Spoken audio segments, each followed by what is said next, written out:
అనసూయ భావము ప్రేమ దైవ రూపము ప్రేమ జీవరాగము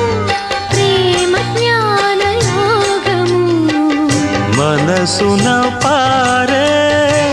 సెలయేరు ప్రేమ అలసట తీర్చే చిరుగాలి ప్రేమ హద్దులేది లేనిది అందమైన ప్రేమ ఇవ్వు ఇవ్వు ఒక ముద్దు ఇవ్వలేంది అడగవద్దు వద్దు వద్దు అంటూ పోతే చిన్నదాన ఎప్పుడంట ఇచ్చేదంట